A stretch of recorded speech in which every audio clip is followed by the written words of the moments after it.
اعوذ باللہ من الشیطان الرجیم بسم اللہ الرحمن الرحیم الحمد للہ رب العالمین والصلاۃ والسلام علی محمد وعلی آلہ وسلم۔ انشاءاللہ آج ہم سورہ البقرہ کا مطالعہ شروع کریں گے۔ یہ ایک مدنی صورت ہے، شان نزول کے لحاظ سے 87ویں، جبکہ ترتیب قرآنی کے لحاظ سے دوسرے نمبر پہ۔ یہ قرآن کریم کی سب سے لمبی سورہ ہے۔ اس میں کل 286 آیات ہیں اور 40 رکوع ہیں۔ لفظ البقرہ کا روٹ بکر بے کاف رے ہے، اور یہ لفظ عام طور پہ گائے اور بیل دونوں کے لیے استعمال ہوتا ہے۔ واحد کا صیغہ ہے اور اس کی جمع بقرات ہے۔ اس روٹ سے بننے والے 9 الفاظ قرآن کریم میں موجود ہیں: بقرہ، البقر اور بقرات۔ پہلی بار یہ لفظ اس سورت کی آیت نمبر 67 میں بنی اسرائیل کے حوالے سے آیا ہے، جب انہیں حضرت موسیٰ علیہ السلام نے یہ جانور ذبح کرنے کا حکم دیا تھا۔ انشاءاللہ اس حوالے سے ہم مزید تفصیلات کا مطالعہ متعلقہ رکوع میں کریں گے، اس دعا کے ساتھ کہ اللہ تعالی ہم سب کو نبی پاک صلی اللہ علیہ وآلہ وسلم کے طفیل قرآن کریم کا صحیح مفہوم عطا فرمائے۔ آئیے مطالعہ قرآن کا آغاز کرتے ہیں۔ بسم اللہ الرحمن الرحیم۔ الف لام میم۔ ذالک الکتاب لا ریب فیہ ھدی للمتقین۔ یہ ایک ایسی کتاب ہے، نہیں کچھ شک انگیز اس میں، ہدایت ہے متقین کے لیے۔ الذین یؤمنون بالغیب ویقیمون الصلاۃ ومما رزقناہم ینفقون، جو ایمان رکھتے ہیں غیب کا اور قائم رکھتے ہیں صلاۃ، اور اس میں سے جو ہم نے رزق دے رکھا ہے انہیں خرچ کرتے ہیں۔ الفاظ کے معنی: ذالکہ، یہی، اس کا ایک اور میننگ ہے یہ تمہارے لیے، دس اور اٹس فار یو۔ ریب کوئی بھی ایسی چیز جو دل میں کھٹکا، عدم اطمینان یا اضطراب کا باعث بن جائے، یا ہم کہہ سکتے ہیں کوئی بھی ایسی چیز جو آپ کے ذہن میں شک پیدا کر دے۔ لفظ فی ہے، اس میں یا اس کے بیچ۔ للمتقین، تقوی حاصل کرنے والوں کے لیے، متقین کے لیے۔ اور متقی سے مراد وہ انسان ہے جو سمجھنے میں بہت احتیاط کے ساتھ کام لیتا ہے اور ساتھ ہی کسی بدگمانی کو راہ نہیں دیتا۔ وہ اللہ تعالیٰ کے معاملے میں اتنا محتاط ہوتا ہے کہ کائنات کا کوئی بھی روپ اسے دھوکہ نہیں دے سکتا۔ انگلش میں آپ کہہ سکتے ہیں فار دا کانشیس اور فار دا مائنڈفل۔ پھر لفظ ہے یؤمنون، ایمان رکھتے ہیں، اور ایمان سے مراد ہے یقین۔ یقین وہ حقیقت ہے جو تلاش میں سرگرداں رہتی ہے، اس لیے نہیں کہ اسے کوئی معاوضہ ملے، بلکہ اس لیے کہ طبیعت کا تقاضا پورا کرے۔ اور انگلش میں آپ کہہ سکتے ہیں بلیورز۔ بالغیب، اس کا روٹ ہے غیب، غین یہ بے۔ غیب سے مراد وہ تمام حقائق ہیں جو انسان کے ظاہری مشاہدات سے باہر ہیں، اور وہ سب کے سب اللہ تعالیٰ کی معرفت سے تعلق رکھتا ہے۔ اور انگلش میں آپ کہیں گے انسین۔ یقیمون، اس کا روٹ ہے قوم، کاف واو میم، قائم رکھتے ہیں یا اقامت کیے رہتے ہیں، اسٹیبلش۔ الصلاۃ، صلی سے بنا، سواد لام شے، صلاۃ، رابطہ، منسلک ہو جانا، اور انگلش میں آپ کہہ سکتے ہیں کنیکشن۔ مما بیسیکلی 2 الفاظ کا مجموعہ ہے، من اور ما۔ اس سے آپ ترجمہ لے سکتے ہیں اس سے جو کہ، یا اس سے جو کچھ، آؤٹ آف ایچ اور آؤٹ آف واٹ. رزقناہم، اس کا روٹ ہے رزق، رے زے کاف، ہم نے رزق دے رکھا ہے انہیں، وی ہیو پرووائڈیڈ دیم. ینفقون، نفق سے بنا، نفقہ کرتے ہیں، ضروریات زندگی کے لیے خرچ کرتے ہیں، دے اسپینڈ.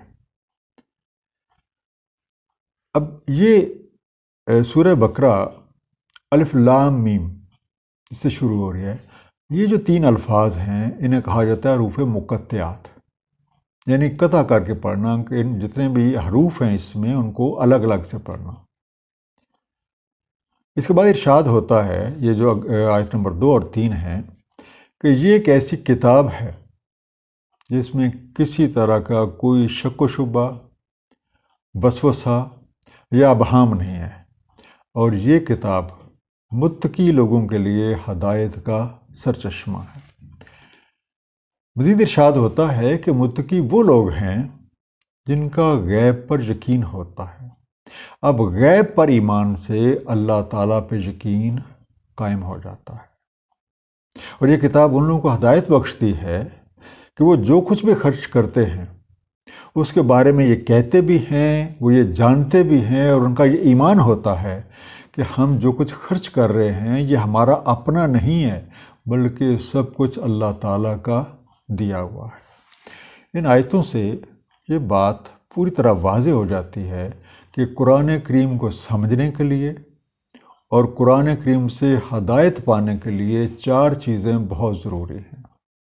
سب سے پہلے کہ آدمی متقی ہو، دوسرا اس آدمی کا غیب پر یقین ہو، تیسرا یہ کہ اللہ تعالیٰ کے ساتھ اس کا تعلق قائم ہو، اور چوتھے یہ کہ اس کو جو کچھ بھی مل رہا ہے، وہ مرنا ہے، جینا ہے، جوان ہونا ہے، اولاد ہے، کاروبار ہے، کوئی نوکری ہے، سب کو من جانب اللہ سمجھتا ہے. اور جب یہ 4 صفات کسی آدمی کے اندر آ جاتی ہیں تو اس کو قرآن سے ہدایت مل جاتی ہے، جس میں کسی طرح کے کوئی شک و شبہ کی گنجائش نہیں ہوتی. والذین یؤمنون بما انزل الیک وما انزل من قبلک وبالآخرۃ ہم یوقنون، اور جو ایمان رکھتے ہیں اس کا جو نازل ہوا ہے آپ کی طرف اور جو نازل ہوا ہے آپ سے قبل، اور آخرت کا وہ یقین رکھتے ہیں. اولئک علی ھدی من ربہم واولئک ھم المفلحون، یہی ہیں ہدایت پر اپنے رب کی، اور یہی ہیں جو فلاح یافتہ ہے. بما، یہ بھی ایک مرکب لفظ ہے با اور ما کا. تو با یا بے پہلے لگا تو اس کا میننگ ہوتا ہے ساتھ، اور ما ہوتا ہے جو کچھ، جن میں آپ کہتے ہیں ان واٹ. انزلا، نازل کیا گیا، اتارا گیا، سینڈ ڈاؤن. الیکا، تمہاری طرف، ٹو یو. ما، اب دیکھیں میم کے بعد الف کے اوپر مد ہے، تھوڑا سا لمبا کر کے پڑھتے ہیں، تو جو کچھ، واٹ. قبل کا، قبل سے بنا، کاف بے لام، تم سے پہلے، بیفور یو. بالآخرات، آخر سے بنا، الف خیر رے، موجودہ کے بعد آنے والے مرحلے، ان دی ہیئر آفٹر. یو کے نون، یقین سے بنا، یہ کاف نون، یقین رکھتے ہیں، have conviction, are they firmly believe. اولائکا، اولائکا کا جو لفظ ہے یہ ذالکا کی جمع ہے. یہی لوگ، آپ کہتے ہیں دیز، اور سم ٹائم دوز. اللہ، اوپر، انگلش میں آپ کہتے ہیں آن. ہدن، حدیث سے بنا، ہے دال یہ، رہنمائی، گائیڈنس. المفلحون، فلاح سے بنا، فے لام ہے، جن کی محنت یا جن کی کوششیں بار آور ثابت ہوئیں. whose efforts bore fruit. اب ان آیات میں متقی لوگوں کی چند مزید خصوصیات کا ذکر ہوا ہے. سب سے پہلے یہ وہ لوگ ہیں جو قرآن کریم پہ بھی اور قرآن کریم سے پہلے انبیاء کرام پہ جتنی کتابیں نازل ہوئی تھیں ان سب پہ ایمان رکھتے ہیں. نمبر 2، یہ لوگ آخرت کا یقین رکھتے ہیں.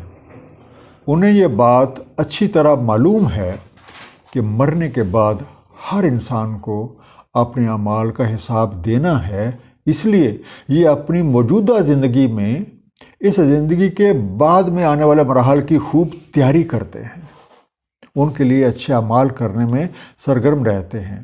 یہی لوگ ہیں جو ہدایت یافتہ ہیں، اور یہی ہیں جن کی محنت برابر ثابت ہوتی ہے اور وہ مقصد حیات پانے میں کامیاب ہو جاتے ہیں۔ ان الذین کفروا سواء علیہم اانذرتہم ام لم تنذرہم لا یؤمنون۔ بے شک جو کفر کر رہے ہیں یکساں ان پہ، یا آپ کہتے ہیں یکساں ان کے حق، کہ آپ ان کو متنبع کریں یا نہ متنبع کریں، نہیں ہیں وہ ماننے والے۔ ختم اللہ علی قلوبہم ولا سمعہم، مہر کر دی ہے اللہ تعالیٰ نے ان کے قلوب پر اور ان کی سماعت پر، وعلی ابصارہم غشاوہ، اور ان کی بصارت پر ایک پردہ ہے، وَلَهُمْ عَذَابٌ عظیم، اور ان کے لیے ایک عذاب عظیم ہے۔ اِنَّا، جو سب سے پہلا انڈر لائن ورڈ آپ کو نظر آ رہا ہے، بے شک، انڈیڈ، کفرو، کفر، کافر، کفر کیا، نگیٹ، ڈس بلیو، سواء، سوی سے بنا، سین واو یہ مساوی ہے، برابر ہے، اس سیم، انذرتہم، اس میں یہ بھی دو تین لفظوں کا مجموعہ ہے۔ انذرتہم، ہوتا ہے کیا، انذرت تم خبردار کرو، یو وارن دیم، ہم ان کو، تو پورا یہ بن جائے گا، کیا آپ ان کو خبردار کریں گے، کیا آپ ان کو متنبع کریں گے۔ یا کے میننگ میں استعمال ہوتا ہے انگلش میں، جیسے ہم کہتے ہیں اور، او آر۔ لم، نہ، ناٹ کے میننگ میں ہوتا ہے این او ٹی، ناٹ۔ لا، نہیں، جسے ہم انگلش میں کہتے ہیں نو۔ ختمہ، ختم سے بنا، خے تے میم، مہر لگا دی، سیلڈ۔ قلوبہم، یہ قلب کی جمع ہے، ان کے دل۔ سمہم، سما سے بنا، ان کے سننے کی صلاحیت یا ان کی سماعت۔ ابصارہم، بصر سے بنا، بے سواد رے، ان کے دیکھنے کی صلاحیت، یا آپ کہہ سکتے ہیں قوت بینائی، اور بعض اوقات اس سے مراد بصیرت بھی لیا جاتا ہے۔ غشاوہ، غشو سے بنا، غین شین واو، پردہ، ویل۔ لہم، ان کے لیے، عذاب، عین زال بے سے بنا، سزا، اب پنشمنٹ اور کیسٹیگیشن۔ عظیم، عظم سے بنا، عین زوئے میم، بہت بڑا، گریٹ۔ اب متقین یعنی وہ لوگ جو قرآن کریم سے ہدایت پا سکتے ہیں، ان کے ذکر کے بعد ان آیات میں ان لوگوں کا تذکرہ ہے جو ہدایت نہیں پا سکتے۔ یہ وہ لوگ ہیں جو اپنی منفی طرز عمل کی وجہ سے کفر کے اندھیروں میں اتنا دور نکل جاتے ہیں کہ ان کو متنبع کرنا یا ان کو متنبع نہ کرنا برابر ہو جاتا ہے، اور وہ اپنی راہوں میں اتنا آگے نکل چکے ہیں کہ ان کے لوٹنے کی کوئی گنجائش باقی نہیں رہتی۔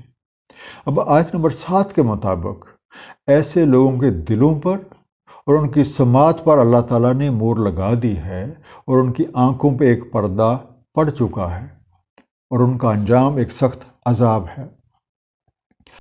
حالانکہ ایسا بندہ اس دنیا میں رہتے ہوئے سوچتا بھی ہے، سنتا بھی ہے، دیکھتا بھی ہے۔ مطلب یہ ہوا کہ مہر لگنے اور آنکھوں پر پردہ ڈالنے کا مطلب یہ نہیں ہے کہ وہ بندہ کو دنیاوی طور پہ اندھا ہو گیا ہے، یا اس کی عقل سلب ہو گئی ہے، یا اس کے کانوں میں کچھ سیسا ڈال دیا گیا ہے، یا وہ بہرا ہو گیا ہے۔ آئیے ذرا علمی طور پہ یہ جاننے کی کوشش کرتے ہیں کہ اللہ تعالیٰ کی مہر لگنے سے کیا مراد ہے۔ جب کوئی شخص باوجود اس کے کہ اس کے سامنے روشن راستہ موجود ہو، اور باوجود اس کے کہ اس کو اس روشن راستے پہ چلنے کی ترغیب بھی دی جا رہی ہو، اور باوجود اس کے کہ روشن راستے پہ جو انعامات، اکرامات کی بارش ہو رہی ہے، اس کی بھی اسے خبر دی جا رہی ہو، وہ پھر بھی اس روشن راہ کو قبول نہ کرے تو اللہ تعالیٰ اسے اسی کے راستے پہ چلنے کے لیے چھوڑ دیتے ہیں، جسے ہم عرف عام میں کہتے ہیں رسی دراز کر دیتے ہیں، کیونکہ اللہ کے فرمان کے مطابق دین میں کوئی زور زبردستی نہیں ہے، اور یہ شخص شیطان کی طرح نافرمانی اور بغاوت پر آمادہ ہے، اس لیے اس پہ روشن راہ کے دروازے بند ہو جاتے ہیں۔ اس طریقے سے دلوں اور کانوں پہ مور لگانے کا مطلب یہ ہے کہ آدمی نے وہ راستہ از خود اختیار کیا ہے جس پہ چل کے آدمی عقل سلیم سے بے بہرہ ہو جاتا ہے، سماج سے محروم ہو جاتا ہے، اور وہ بینائی پس پردہ ہو جاتی ہے جس کی بنا پہ آپ روشن راستہ دیکھ پاتے ہیں۔ چنانچہ اب اسے اس راہ پہ بھٹکنے کے لیے چھوڑ دیا گیا ہے، تو اب وہ کبھی بھی روشن راہ پہ واپس نہیں آتا۔ اب عقل پہ موڑ لگنے کا مطلب یہ ہوا کہ اس کے اندر سے وہ صفات نکل گئی ہیں جن کی بدولت وہ ہدایت پا سکتے۔ ایک مختصر خلاصہ، قرآن کریم کو سمجھنے اور ہدایت پانے کے لیے لازم ہے کہ آدمی متقی ہو، نماز کے ذریعے اللہ تعالیٰ سے تعلق قائم ہو، اور جو کچھ مل رہا ہے سب کو من جانب اللہ سمجھتا ہو۔ قرآن کریم اور اس سے پہلے انبیاء کرام پر نازل ہونے والی کتابوں پہ ایمان اور آخرت پر یقین کا تقاضا یہ ہے کہ قرآن کریم کا صحیح مفہوم حاصل کیا جائے اور موجودہ زندگی کے بعد آنے والے مراحل کی تیاری کی جائے۔ جو لوگ حسن انداز سے یہ کام کرتے ہیں، ہدایت پا لیتے ہیں اور اپنا مقصد زندگی حاصل کر کے کامیاب و کامران ہو جاتے ہیں، اور کچھ لوگ اپنی منفی طرز عمل کی وجہ سے کفر کے اندھیروں میں اتنا دور نکل جاتے ہیں کہ ان کو متنبع کرنا یا نہ کرنا برابر ہو جاتا ہے۔ ایسی حالت میں ان کی رسی دراز کر دی جاتی ہے، ان کے دلوں اور سماعت پہ مہر، جبکہ نگاہوں پہ پردہ پڑ جاتا ہے، اور ان کے اندر سے ہدایت پانے کی صفت ہی ختم ہو جاتی ہے۔ صدق اللہ العلی العظیم، صلی اللہ تعالی علی حبیبہ محمد و آلہ وسلم۔